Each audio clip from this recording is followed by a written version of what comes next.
Então, é claro que a COP30 no Brasil, ela tem várias oportunidades para o Brasil, eu vejo. A primeira seria realmente na consolidação do Brasil como um ator importante nas negociações climáticas, né, em termos de negociação. Ou seja, a nossa diplomacia brasileira, ela é entendida como extremamente hábil e preparada. E isso faz uma diferença muito grande. Então, a COP no Brasil é um momento interessante, é um momento importante, porque acho que a gente tem que sair muito, e está saindo aos poucos, do que seria decisões e negociações no papel para ação efetiva. Então, eu acho que essa transição, sendo feita aqui no Brasil, que tem uma liderança muito grande na parte de energia limpa, todo o seu esforço na questão de zerar o desmatamento, e está lutando muito fortemente para isso, já conquistou no passado uma redução muito grande do desmatamento na Amazônia. Então, o Brasil tem alguns exemplos assim importantes. E, particularmente, eu saliento também a questão de uma das leis ambientais mais robustas do mundo, e é entendida dessa forma, e que, de uma certa forma, traz também oportunidades para o Brasil dentro de um mercado, de um comércio de bens, né, e serviços. E, claro, eu não poderia deixar de trazer, digamos, a preocupação dos cientistas, e preocupação, eu acho que da sociedade de uma maneira geral, com o PL do licenciamento, né, que seja, colocaria essa questão ambiental de uma forma muito frágil, e num momento onde a gente não poderia trazer essa fragilidade ou colocar essa fragilidade de uma maneira tão visível como será colocada na COP30, caso esse PL do licenciamento vá para frente. Então, ao mesmo tempo que a gente tem tanta coisa boa, né, que o Brasil tem para mostrar, hoje a gente passa por um momento difícil de uma fragilidade ambiental que não deveria estar sendo trazida à tona, né, nesse momento, né. Eu vejo também assim, uma oportunidade grande. Existe um desconhecimento muito grande, eu acho que internacional, do quanto a Amazônia é grande e do quanto ela está preservada. Então, eu espero que esses voos que estejam acontecendo mostrem que a gente tem um oceano verde, né? Que a Amazônia, apesar dos processos de degradação, a gente ainda tem uma Amazônia muito intacta e que mereceria também ter o apoio internacional sob o ponto de vista de fundos que a COP vai trazer à tona, sendo liderado pelo Brasil, para a conservação não só da floresta amazônica, mas das florestas tropicais, né, do mundo. Então, eu vejo assim, que nós estamos com muitas oportunidades de estar mostrando um ambiente, ao mesmo tempo, muito impressionante, sob o ponto de vista do nosso recurso maior florestal, mas, ao mesmo tempo, mostrando uma realidade, que é a realidade de Belém, né?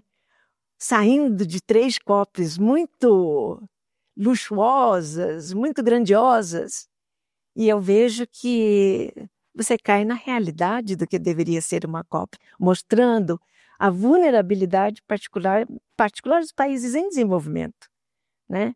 Vulnerabilidade das comunidades tradicionais, a necessidade de se entrar com esse conhecimento. Eu acho que isso vai ficar muito claro, muito transparente nessa COP, que a gente não tem visto em outras COPs. Ou seja, é o reconhecimento de que você tem, além das pessoas, além né, dos bens e serviços que a Amazônia presta, você tem o reconhecimento de que a base mesmo vem toda de um conhecimento que muitas vezes nem é escrito e que está aí nos povos tradicionais, nos povos indígenas, que vão ter, acho que, um papel muito importante na COP30. Então, são oportunidades de trazer à tona essa realidade, né? Mostrar coisas que a gente não tem visto em outras, e eu tenho visto assim, uma ambição grande do Brasil inovar na forma como a gente está pensando esta COP e para as COPs futuras também. Além disso, eu acho que estão sendo oportunidades de se estabelecer em Belém meios para que eles possam abrir para outros espaços de outros eventos importantes.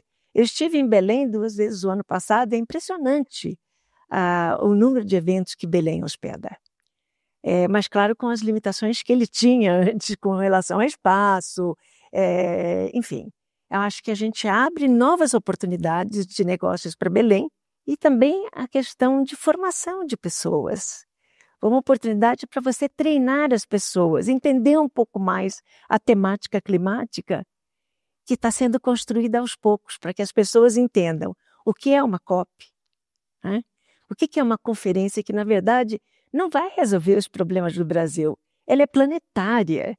Então, nós temos que entender que o Brasil tem a sua contribuição para mostrar tanto onde a gente pode melhorar, tanto onde a gente já tem uma liderança, mas, ao mesmo tempo, mostrando, então, essas oportunidades de crescimento para a população, entendimento do que é uma conferência planetária, como é a COP, e eu acho que, então, são várias frentes onde o Brasil vai se beneficiar de ter a COP, não só aqui no Brasil, mas, em particular, em Belém, na Amazônia.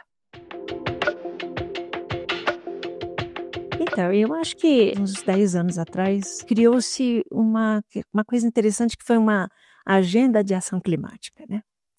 O que vem a ser essa agenda de ação? Anteriormente, as conferências das partes, que reúnem 196 países membros, e vamos assim salientar, os Estados Unidos, eles saíram de um acordo climático que está debaixo da Convenção do Clima, mas eles não saíram da Convenção do Clima, ou seja, eles ainda têm requisitos que eles têm que atender, mandatórios, como, por exemplo, seus inventários nacionais de gases de efeito estufa, são obrigações que os países têm, né? Então, eles saíram do Acordo de Paris, que traz um outro conjunto de responsabilidades que, na verdade, não estavam querendo realmente assumir esse tipo de compromisso, né? Mas, independente disso, você tinha em COPs anteriores, alguns anos atrás, uma grande responsabilidade de jogar as ações climáticas em cima das costas dos governos, né? Então, era como se dissesse, não, os governos é que têm que resolver essa situação.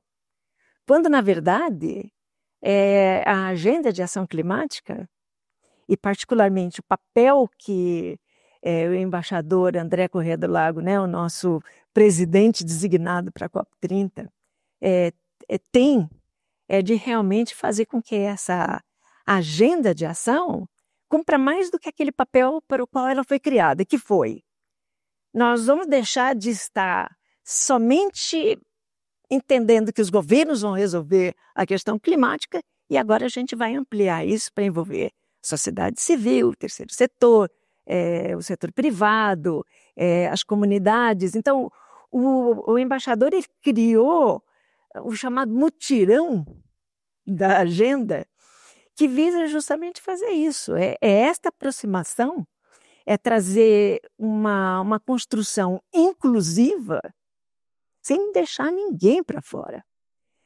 A agenda de ação ela é interessante porque, diferentemente das negociações no âmbito da conferência mesmo, que tem que ser por consenso e tem que envolver todos os 196 países, ela é mais flexível sobre o ponto de vista de que ela não tem esse requisito de que todos os países têm que participar. Ela estimula que haja uma participação maior dos países dentro dessa agenda, que seria, no meu entendimento, a própria agenda de sair da visão dos governos de como é que a gente deve construir, né, assim, um movimento para a gente tratar a questão climática e enfrentá-la, para uma ação, ou seja, sair do papel, como eu costumo dizer, e ir para uma coisa mais prática. Agora, isso então foi reconhecido já há alguns anos atrás, mas não com a relevância que eu estou vendo a agenda de ação está sendo construída para a COP30, né? Inclusive, assim, construiu-se assim 6 eixos temáticos, e dentro desses 6 eixos temáticos que eu vou mencionar, 30 objetivos chaves, né? Que estão caracterizados dentro de cada um deles, que constituem praticamente a questão da transição nos setores de energia, indústria, transporte, que é um dos setores, o subsetor, eu diria, do setor de energia, que tem sido muito difícil de você ter ações de mitigação concretas e redução de emissões no transporte. Depois, num outro eixo, você tem a gestão sustentável das florestas, dos oceanos e da biodiversidade, né? Depois você tem um terceiro eixo voltado para a transformação da agricultura e dos sistemas alimentares, tá? E depois um quarto eixo que está mais na promoção do desenvolvimento humano e social, né? Você tem um eixo também transversal que pega exatamente a questão de financiamento, de capacitação, de tecnologia, que seria justamente aí a aceleração e ser como um catalisador, né? Ou seja, pegar toda a parte de ciência, tecnologia, capacitação como catalisadores e aceleradores da ação climática. E debaixo de cada um deles você tem esses objetivos chaves, né? Ou seja, você vai especificando aonde você quer ir. Eu acho que nós tivemos em 2023 o que a gente chamou de balanço global, que é o Global Stocktake, como a gente fala em inglês, e que, na verdade, ocorre a cada 5 anos debaixo do Acordo de Paris, para que a gente possa consolidar como é que está sendo realmente a implementação de ações de mitigação, de adaptação, de resiliência, enfim, o que os países têm feito para enfim, enfrentar essa crise global, né, climática. E o Global Stocktake que foi feito em 2023, primeiro, ele sinalizou que apesar de ter se evoluído, eu diria até que significativamente, mas não tão significativamente assim, que nos levasse para uma trajetória de limitar o aquecimento a um nível que reduza muito os riscos, né, dos extremos climáticos, né, das inundações, das secas, que a gente entende vão ficando cada vez mais frequentes e mais intensos com o aquecimento e de natureza humana, né? Ou seja, principalmente por conta das emissões de gases de efeito estufa, que envolve aí os setores de energia, processos industriais, na agricultura, no uso da terra, como, por exemplo, a questão do desmatamento, como contribuindo para as emissões de dióxido de carbono, né? E também a parte de resíduos, os lixões são um exemplo disso, né?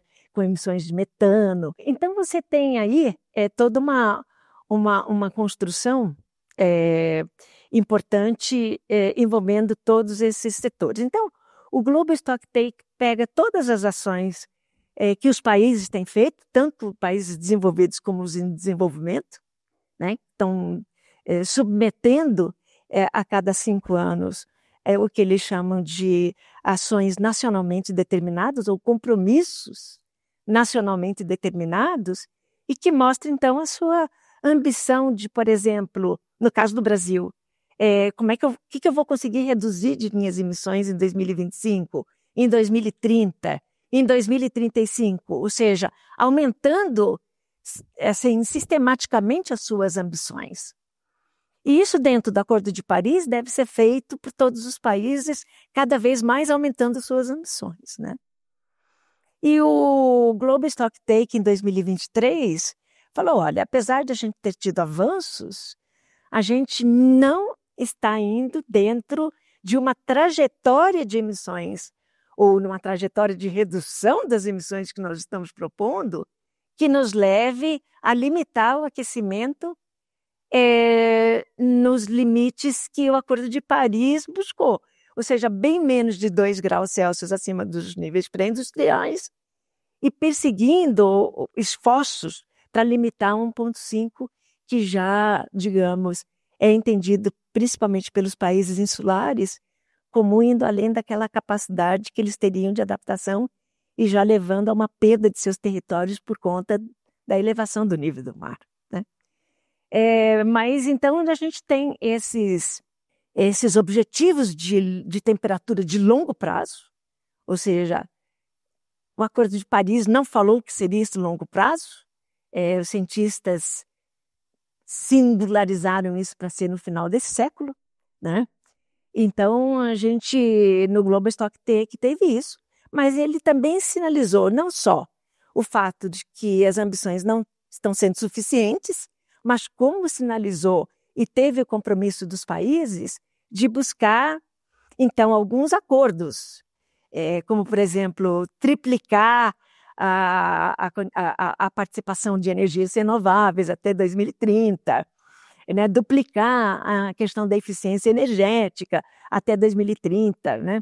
Teve a questão de também buscar reduzir o desmatamento, zerar o desmatamento. Então, o Global Stock Take é como se ele desse uma visão global e de como que globalmente a gente pode, então, buscar chegar a esses objetivos do Acordo de Paris, que não se limitam a objetivos de temperatura, mas também muitos outros objetivos de adaptação, de equidade, de uma transição justa. Enfim, você tem vários elementos que são, então, buscados dentro de uma discussão que ocorre a cada 5 anos, né? Eu acho que houve um pouco de desentendimento ano passado, que foi um ano muito atípico, né? Ou seja, nós realmente passamos de 1,5, chegamos a 1,6 de aumento, né? Da temperatura média global, acima dos níveis pré-industriais. Então, para aquele ano específico, o ano passado, a gente ultrapassou 1,5. O que não implica, e eu acho que esse que foi o mal entendido, que a gente, enfim, agora inviabilizou o 1,5 do Acordo de Paris, né? Na verdade, você pode entender isso da seguinte forma.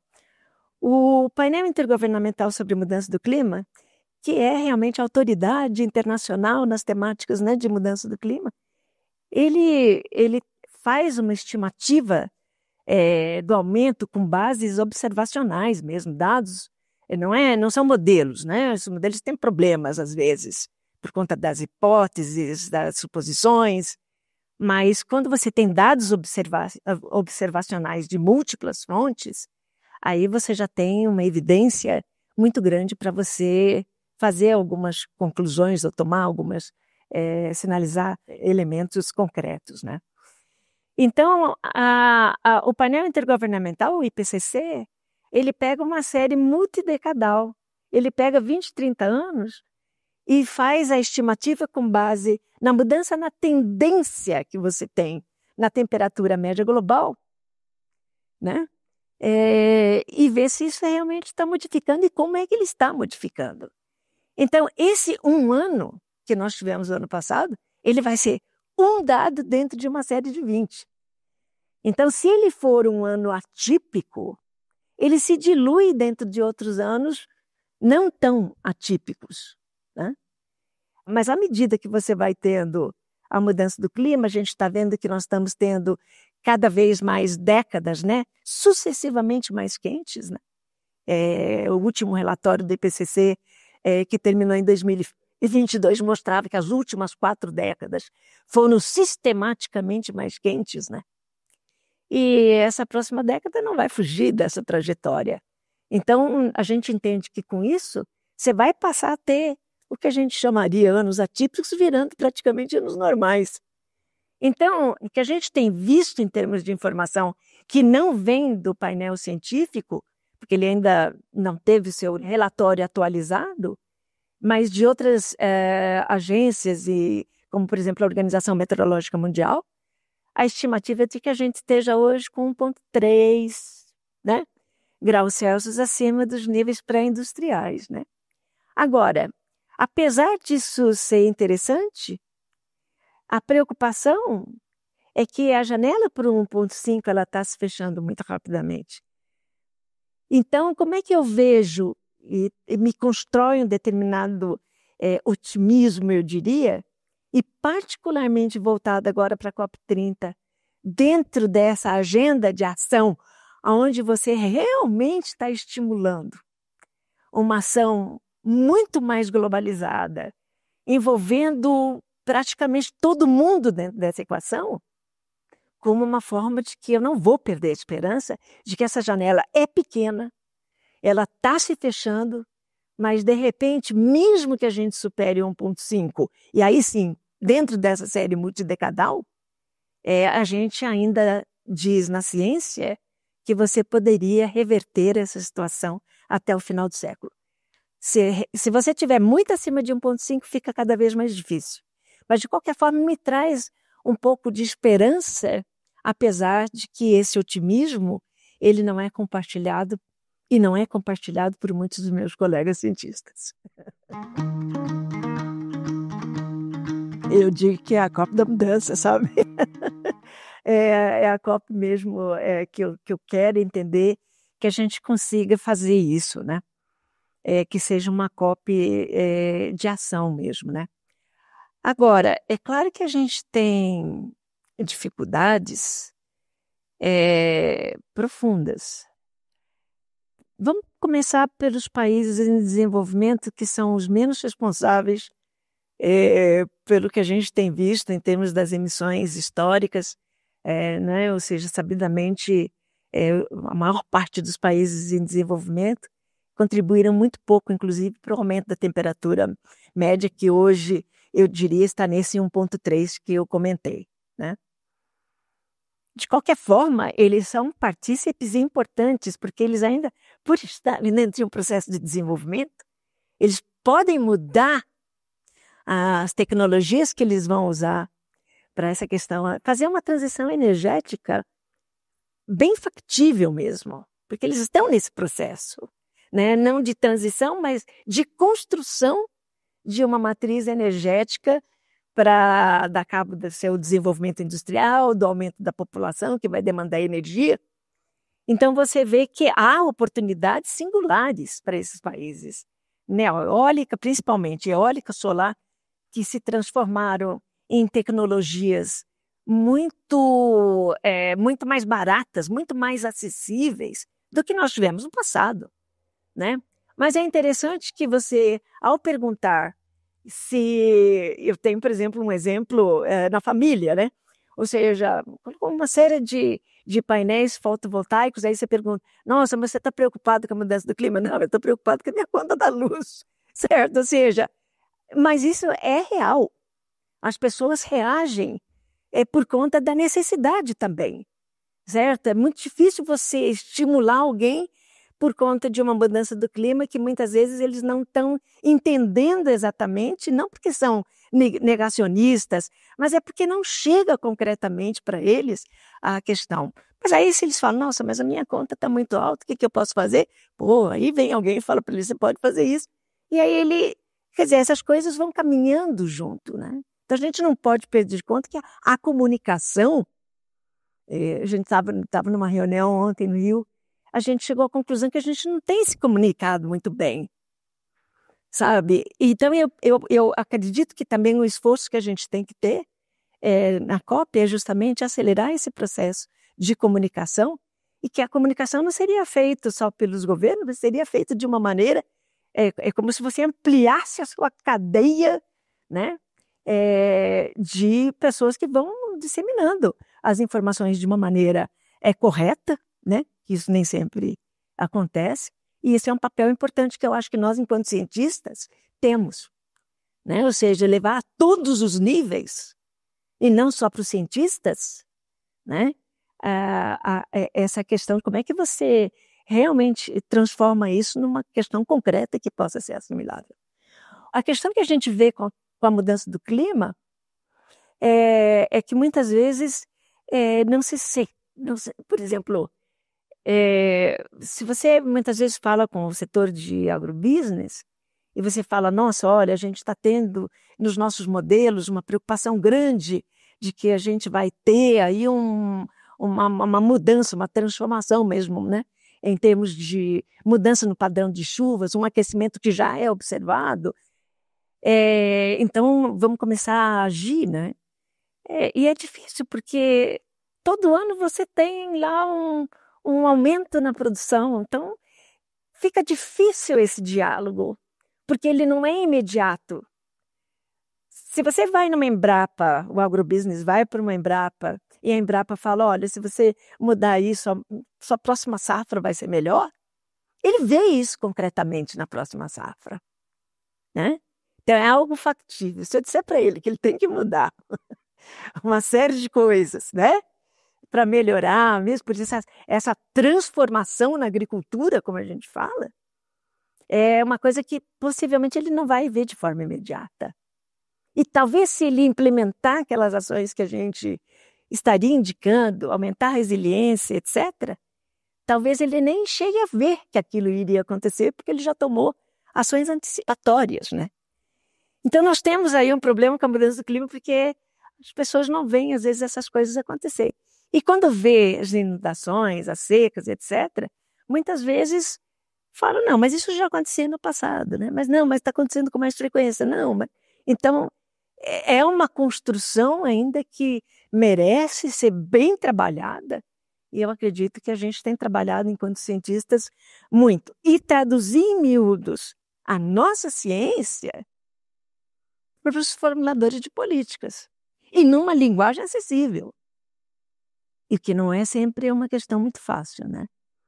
Então, eu vejo essa questão da dificuldade dos países desenvolvidos, que já têm ali, é como se você dissesse, você tem na sua parte de energia, muito uso do carvão.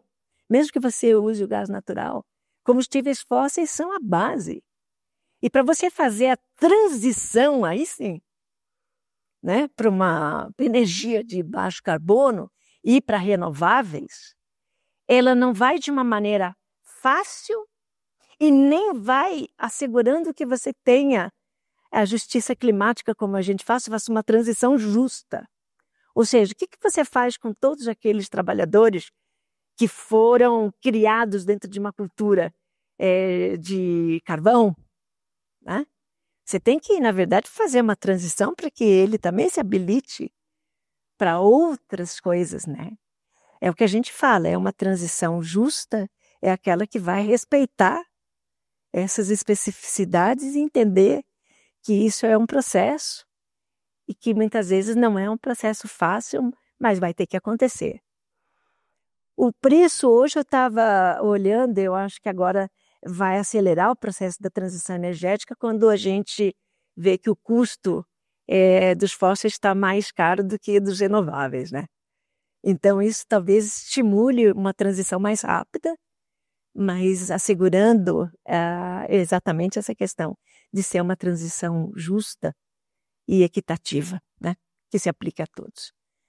É mais difícil, eu acho, muitas vezes, para os países dependentes dos fósseis migrar para essa questão, né? Porque você tem toda uma construção ali, não é só dizer, eu vou parar o carvão, eu vou parar. Não é isso. Está acontecendo. Ela está acontecendo. Mas não com a rapidez que hoje a gente precisaria ter para reduzir significativas emissões, que não está acontecendo. Infelizmente, temos que trabalhar nisso, e eu acho que esse é um dos grandes desafios que a COP30 vai ter, que é justamente reforçar essa questão da necessidade de uma transição mais rápida, justa e equitativa.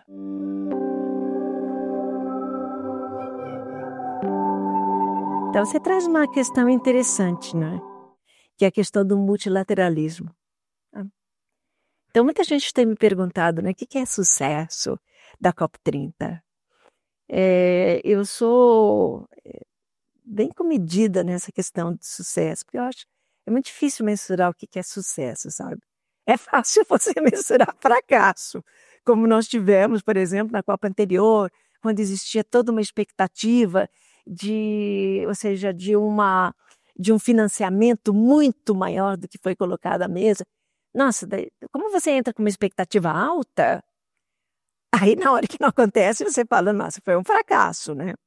Então é interessante que a gente não tenha tantas essas expectativas, porque daí qualquer ganho, ele é visto como sucesso, né? E eu acho que as COPs são assim, elas são como doses homeopáticas, às vezes, até, apesar de que agora a gente está indo mais para para uma coisa um pouco mais, assim, mais rápida, né? Mas, então, esse multilateralismo, para mim, se nós conseguirmos manter, e não só manter, mas elevar o esforço do multilateralismo através de expressões, e particularmente de países em desenvolvimento, né?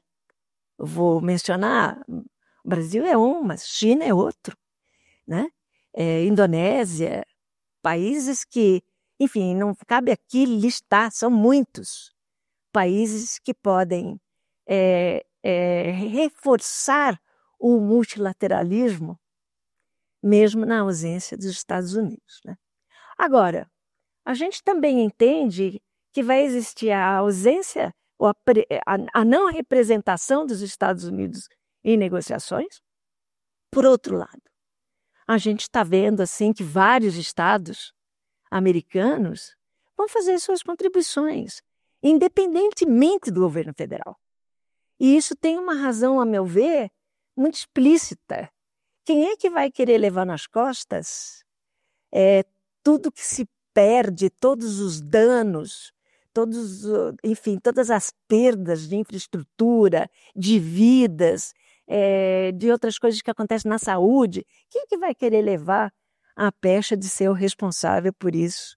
Pelo menos os governadores, né, dos estados, etc., vão falar, olha, eu fiz a minha parte. Eu fiz a minha parte. Então, a gente tem muita esperança de que, no âmbito da ação climática, que vai envolver, sim, os governos subnacionais, etc., você traga essa contribuição dos Estados americanos e que, na verdade, podem balancear aí. Mas eu digo também que o próprio governo federal americano, ele também vai ter que dar margem, que ele perde competitividade, né? Ou seja, você tem muita coisa ali na mesa hoje, né? Eu acho que essas questões, assim, vou sair, são coisas impetuosas, já aconteceu no protocolo de Quioto, mas eu entendo que existem perdas de oportunidades grandes, né? Principalmente a competitividade, essa questão da globalização que está um pouquinho aí colocada hoje em risco, né? Mas que então eu vejo que a saída dos Estados Unidos não deve ameaçar. O que ameaçaria seria se isso trouxesse um efeito em cascata. E, para mim, sucesso da COP vai ser que esse efeito não vai acontecer. E que, muito ao contrário, sairemos mais fortes no multilateralismo e pela expressão de uma maior liderança, né? E particularmente espero que isso venha dos países em desenvolvimento. Espero e tenho certeza que a China, que está fazendo muito, apesar de hoje estar ali, né, como top nas emissões globais, eles estão fazendo muito dentro dessa aceleração, dessa transição energética, serão os líderes das renováveis, tanto pela eólica como solar, como pelos carros elétricos também, né? E muito mais, ou seja, eles têm esse entendimento, são muito conservadores naquilo que eles colocam à mesa, porque eles preferem colocar menos e fazer mais do que colocar muito e não conseguir fazer. Então, a gente tem que entender que as culturas dos países são diferentes, né? Mas isso não implica que eles não estejam agindo e, às vezes, muito mais rapidamente do que a gente pode entender. Então, essa é uma questão que, dentro das negociações da COP, eu acho que, para mim, ficam muito naquele cenário, os mais vulneráveis serão os mais afetados, de novo, não é? Ou seja, fica no papel, né? Enquanto que, quando você vai para a agenda de ação, hoje você entende que essa agenda de ação que busca ter esse mutirão, vamos assim dizer, global, até o embaixador André, ele cria não só as contribuições nacionalmente determinadas, que engloba praticamente todos os países, né, membros do Acordo de Paris, Todos eles submeteram as suas ambições, todos eles demonstram a sua intenção de fazer, e particularmente para os países em desenvolvimento, as suas barreiras de implementação, que não são só feitas aos países em desenvolvimento, como também para países desenvolvidos, porque esses também sofrem pressão para não sair dos fósseis e ir para os renováveis. Você tem toda uma indústria ali que faz pressão para que essas mudanças não aconteçam, né, na rapidez, ou mesmo não aconteçam, né? Ou seja, fica difícil, né? Então, os países em desenvolvimento, eles têm colocado as suas barreiras, que não é só financiamento. Muitas vezes a gente pensa, né? Não, é só o financiamento que está pegando nessa equação. Mas não é. Ele envolve capacitação e transferência de tecnologia também dentro dessa equação, né? E é o que a gente tem mais sentido falta. Ou seja, talvez dentro de acordos mais bilaterais, que ficarão mais fortalecidos dentro no meu entendimento, dentro da agenda de ação, onde você está menos dependente dessas decisões, mas é mais de uma incorporação de quem entra, já está com espírito de contribuição, de cooperação, de bilaterais, enfim, eu vejo que você já entra faz parte desse mutirão com uma mentalidade de agir, de ajudar, de fazer, né? Então, essa é a minha esperança. E por isso que eu estou colocando, eu acho que o grande passo que a gente está dando nessa COP são esses 30 objetivos, que são amplos ainda, né? Que são muito alinhados com o Global Stocktake, como triplicar a energia renovável até 2030. Ou seja, você tem um conjunto de coisas que estão alinhadas com o Global Stocktake, que já foi algo acordado pelos países, né? De uma maneira global. Ninguém falou, eu vou triplicar o meu renovável, né, no meu país. Globalmente estaremos buscando isso, né?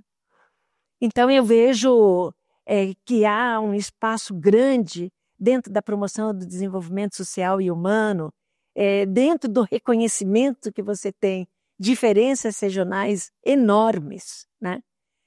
Dentro desses países, dentro das regiões, dentro do próprio Brasil, né? Onde eu acho que a gente deveria lutar para buscar uma menor desigualdade, né? A gente pega, por exemplo, o Sul como realmente uma bolha de desenvolvimento, né? E pega o Norte como sendo mais difícil, e por isso Belém vai ser um choque de realidade, né? Na questão de saneamento, na questão de água, na questão de oportunidades, né? Então, tudo isso, eu acho que a gente avançou muito em trazer a ciência e ter, digamos assim, hoje cientistas muito importantes naquela região, que vem não só do INPA ali em Manaus, mas em Belém mesmo, né? Você tem o Museu Guild, você tem a Universidade Federal, você tem reconhecidas capacidades científicas e reconhecidas internacionalmente, não só em nível nacional, e que, na verdade, tenta ajudar nessa construção da redução de desigualdades que a gente tem naquela região. Agora, é claro que é fácil a gente falar, por exemplo, de uma forma global, como compromisso do Brasil, que já foi colocado à mesa, de um desmatamento zero, ou seja, um desmatamento ilegal zero, e que pega praticamente 90% do que a gente tem em termos de desmatamento, e que foi muito mais, digamos assim, consolidou-se no governo anterior uma criminalidade que a gente já tinha anteriormente, mas não tinha sido tão descarada como a gente teve no governo anterior. E claro que isso impõe você reconstruir toda a forma como você vai fazer agora uma transição para um desmatamento zero, né? Onde você está colocando vários interesses ali em jogo, né? Mas você também tem que entender que você tem 26 milhões de pessoas vivendo ali e que, na verdade, você precisa pensar estruturalmente de que se essas pessoas são dependentes da floresta para sua sobrevivência, ela tem que ter uma alternativa. e uma alternativa, a meu ver, construída a partir do conhecimento regional. A nossa ciência, né, do Sul, ela é importante, mas a implementação, o desenvolvimento ou a adaptação desse conhecimento para uma realidade que é diferente da nossa, ela precisa ser levada em conta, né? Eu acho que hoje a gente tem condições, uma ciência que está se consolidando cada vez mais, cientistas fabulosos como a gente tem nesse Brasil como um todo, já participando, muitos deles, né, do próprio painel intergovernamental sobre mudança do clima, e com representações femininas fantásticas, né? Não porque são femininas, mas busca-se um balanço e um equilíbrio de participação de gênero, porque a gente entende que existe realmente a necessidade dessa diversificação de gênero. A gente não pensa igual. A gente não pensa igual. Pode ser que o produto final seja o mesmo, mas os caminhos que nos levam a esse produto final, eles são diferentes, e essa diversificação, ela é reconhecida e é importante, né? Então, eu acredito que essa transição, essa transformação que nós estamos falando vai levar a uma redução dessas desigualdades. É difícil da gente acreditar isso hoje por conta das guerras que nós estamos tendo. Jamais pensei em ter que presenciar, né, o que está acontecendo. Uma guerra também, eu diria, contra a democracia, e que está se tornando cada vez mais gritante, né? E que faria com que eu acho que o mundo como um todo retrocedesse de uma maneira impensável. São retrocessos que levariam, então, décadas para a gente reaver, né? Porque o mundo vai ainda assim, não, isso aqui não está me servindo, eu vou mudar. Mas quando ele muda, daí ele vê que não interessa também, ele quer voltar e acaba sendo aquela coisa, né? Ou seja, aquele bate-volta que, na verdade, a gente deveria se consolidar e entender onde a gente pode melhorar os processos democráticos, que, na verdade, são os verdadeiros, o verdadeiro sistema inclusivo, né? Que permita com que a gente tenha as visões de todos podendo ser representadas dentro daqueles limites que a gente entende, limites que eu digo, essa própria questão dessa liberdade de expressão, né? Tão questionada, né? Então a gente vê que a liberdade de expressão em alguns países, lembrando ali seu artigo 1 de Constituição, nesse país em particular, ela só vale para os outros países, né? E não vale para o seu próprio. Então, são questões complexas que nós estamos passando e que tiraram um pouco, assim, a crise, a emergência climática do seu lugar de hierarquicamente, né, superior a vários outros, né? Então, a gente teve Covid, a atenção saiu da crise climática para ir para uma crise da saúde, né? Depois saímos do Covid, entramos agora numa crise que eu diria importante, né? Porque não é só a sinalização da guerra, é a sinalização de que as parcerias entre os países, a confiança que os países tinham uns nos outros, acabou sendo desmoronada rapidamente, fazendo com que possivelmente recursos que viriam para tratar a crise climática hoje sejam desviados para ser uma crise de segurança, de defesa, né? Então, você vê como é que a gente rapidamente muda o cenário e vai tornando a crise climática como uma coisa mais secundária. E isso é preocupante também, né? Então, nós estamos passando por momentos muito desafiadores. O embaixador André, né, o presidente designado da COP, ele está junto com a Anatole também, né, que é uma pessoa assim fantástica. Acho que os dois são muito complementares, os dois são, na minha visão, né, muito fantásticos, por isso que eu tenho muita confiança de que o encaminhamento da COP será muito positivo, porque eles são muito interativos, muito pacientes, muito construtivos, têm uma bagagem também técnica importante, né? Então eu vejo assim esse cenário assim importante. Mas eles veem na ciência um elemento muito importante: ciência, tecnologia, inovação e financiamento, né?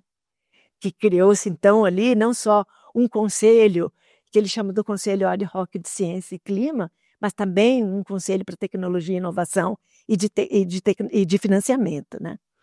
A ideia é de que ele possa ser amparado por um conjunto de cientistas, tanto em nível nacional como internacional. Importante que não é um conselho só brasileiro, mas um conselho pequeno e, portanto, é ad hoc, porque ele pode agregar outras competências científicas, se necessário for, para responder a ele algumas questões que podem surgir durante as discussões na COP30, né? Não só nas negociações, como na própria agenda de ação climática, né? Então, a designação dele foi justamente ter um grupo científico que o possa amparar, a ele, a Anatone, dentro desse processo complexo, né?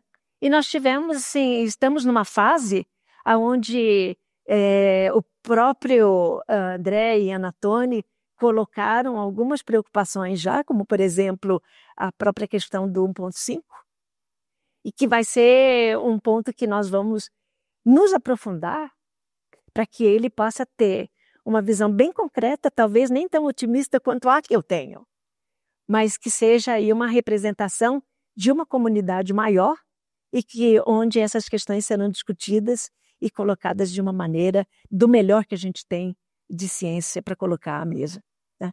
Então, a expectativa dele é que a gente possa servir como um amparo a ele em umas questões que podem surgir. Enquanto isso, eles já anteciparam algumas questões e que a gente está trabalhando em cima delas, né?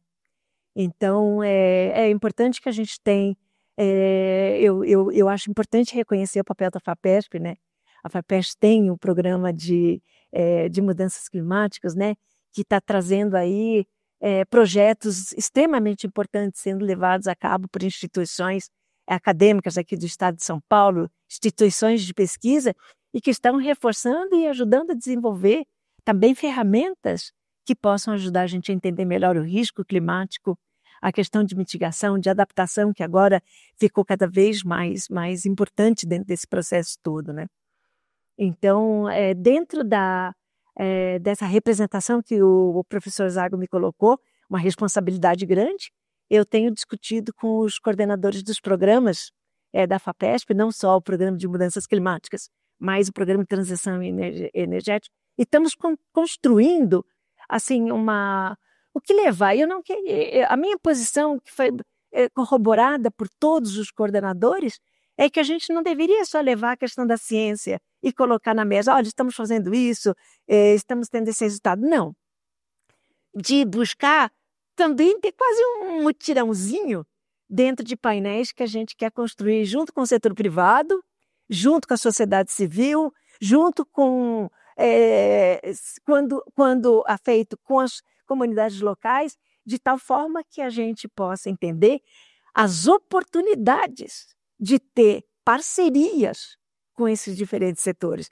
Aonde a ciência pode ser agregada, como é que a gente pode até ampliar dentro de interesses que são trazidos pelo setor privado, são trazidos por outras comunidades, né? E que, na verdade, sirvam para que a gente não só leve o que tem sido feito, mas abra oportunidades para que essa ciência se torne mais visível e que amplie também a nossa visão de onde a gente pode ter novos elementos agregados dentro dos nossos programas temáticos.